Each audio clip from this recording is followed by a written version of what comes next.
following multiple US-led drone strikes in Afghanistan, including one that led to the deaths of multiple children, the Biden administration continues to lack transparency on what it plans to do in its so-called counterterrorism strategy against ISIS-K. Now, the suicide bombings were carried out by ISIS-K. There's been, these calls for the Biden administration to retaliate, but what is the effort? What is the counterterrorism effort? What does the Biden administration or the Pentagon plan to do?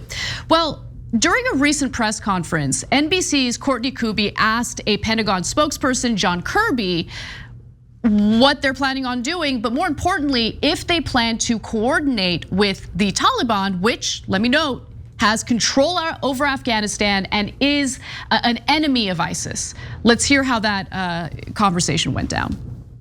A little bit more on the continuing strike from ISIS-K. After the US is completely out on the 31st, will you coordinate with the Taliban or give them notice if you plan to conduct more strikes against ISIS? I don't think it's useful to get into hypothetical operations, future operations one way or the other. The only thing I would tell you is that the president has made it very clear that we will maintain robust over-the-horizon counterterrorism capability, the kinds of capabilities that you've seen us use in just the last 24, 36 hours, and we'll have the ability to act in ways that are in keeping with our national security interest and help prevent attacks on the homeland. We still have that capability. We will use that capability. But what's not hypothetical is the fact that the US military has been coordinating with the Taliban on the ground for the last 2 weeks or so. So to ask if you were going to continue coordinating with them, in this case, against ISIS-K, isn't hypothetical. Will you continue to coordinate with the Taliban after August 31st? I beg to differ. I actually think your question is entirely hypothetical about something that is entirely different than what we've been coordinating with the Taliban on over the last 2 weeks, which has been to help us get as many people onto that airport as possible. I do appreciate the sense of the question. I'm not trying to mock it. It's just that I don't think it's helpful for us to talk about what over-the-horizon counterterrorism capability is going to look like going forward and how we're going to execute it. Suffice it to say, we have the capability. We've demonstrated that over just the last couple of days in strikes that were not coordinated with the Taliban, and we have that ability to go forward.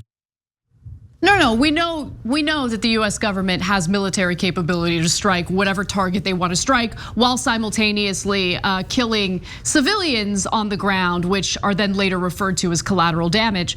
But the question, I think, is a valid question. The question is, okay, like it's what I've been wondering about, what I want to know about. So Biden has all this tough talk regarding ISIS-K and how we're going to essentially go after them for the suicide bombings that took place at the Kabul airport, right? Which killed 13 US service members. What does that mean? The American people deserve to know what that counterterrorism strategy is and whether we're going to continue engaging in this war in Afghanistan just in a different form, right? Because that's what it appears to be. We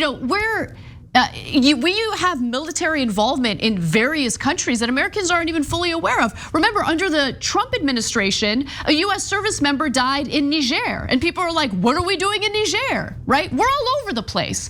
And the American people deserve to know what their taxpayer money is funding, not just in Afghanistan, but all over the world. But you don't get a straight answer from the Pentagon. Yeah, so there's a lot of issues here. So first off, it's definitely not a hypothetical. This is the end of the month. So what are you doing tomorrow is not a hypothetical. And the problem is, he's worried that it's a gotcha question. And unfortunately with American media, it oftentimes is. And because if he says, yeah, we're gonna continue to coordinate with the Taliban, which would be the correct answer, because they didn't hit us, ISIS-K hit us, and ISIS and Taliban are mortal enemies and they hate each other, so the Taliban could give us information about how to strike back, at least on the 13 service members that were killed. But if you gave that perfectly reasonable answer, yeah, a lot of the media, certainly Fox News, but a lot of the mainstream media would rip you to shreds. They're working with the Taliban. The Biden is in bed with the terrorists, let alone social media and the memes that would come out of it. So our officials have to be purposely unintelligent, or at least give that appearance out. The Taliban coordinate with them, what name so? That sounds like a hypothetical. No, it's not, and you know it.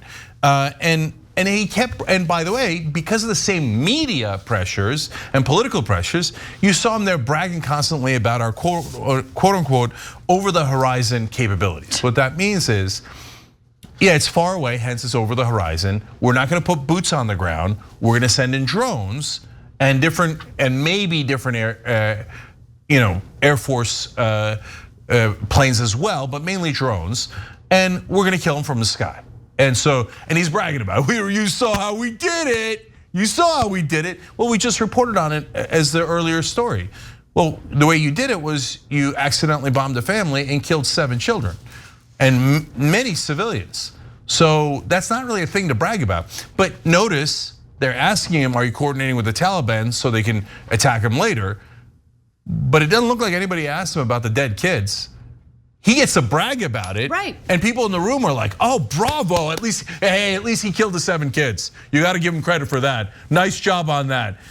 Nobody goes, "Hey, well, this is outrageous. We found pictures of the body parts strewn all over the house of this poor family that was totally innocent, according to the neighbors, had nothing to do with any of these groups, and they were killed by us." No questions. By the way, it's crazy. No, I got to add something else to it. I mean, look, are you going to coordinate with the Taliban? And we don't get a straight answer on it. So is Afghanistan a sovereign country or not? Is it? Because if you respect it as a sovereign nation, then you have no choice but to coordinate with whatever group controls that country. And whether you like it or not, the Taliban controls that country and they happen to be enemies of ISIS. So why wouldn't we coordinate with them? Why wouldn't we share intel if we genuinely want to do these targeted attacks against anyone that poses a threat to the United States? Like, it's just like the thinking behind this. I mean, just imagine it, put it in our own terms, right? Let's say, I don't know, some random country decides that the right-wing domestic terrorists that we have here pose a threat. And they decide they're gonna do drone strikes in the United States on US soil, and they're not gonna notify the United States government about it. How would Americans feel about that? How would Americans feel about that if people in any given neighborhood, civilians, died as a result of those attacks? Yeah. I mean, or even the alleged terrorists, like domestic terrorists, right?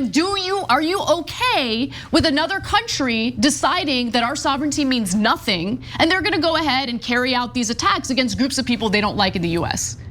Yeah. Why are we okay with doing that? Why is it okay for us to do that?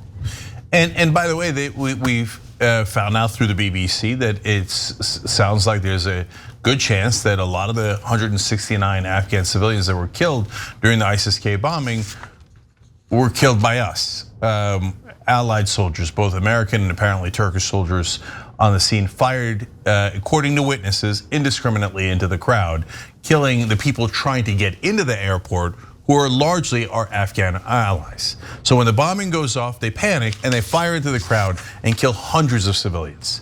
So were there heated questions about that? My God, why did you murder our own allies? No, the question is, are you working with the Taliban? And then, oh, wait a minute, what are your over the horizon capabilities? And so the guy comes, oh, I'm not working with them, but I'll tell you, I'll bomb them, I'll bomb the civilians, I'll kill the civilians, and then the press cheers, yeah. And that's the insane country we live in. So, oh, the Taliban's violent. They are. They're terrible. They are. What are we? We're not violent. We invaded that country and we occupied it for 20 years, and we're killing plenty of civilians on our way out. I mean, if it's really our way out. At least 120 Afghans died that day. Barely even gets a mention in the press. Thanks for watching The Young Turks. Really appreciate it. Another way to show support is through YouTube memberships. You'll get to interact with us more. There's live chat emojis, badges. You've got emojis of me, Anna, John, JR. So those are super fun. But you also get playback of our exclusive member-only shows and specials right after they air. So all of that, all you gotta do is click that join button right underneath the video. Thank you.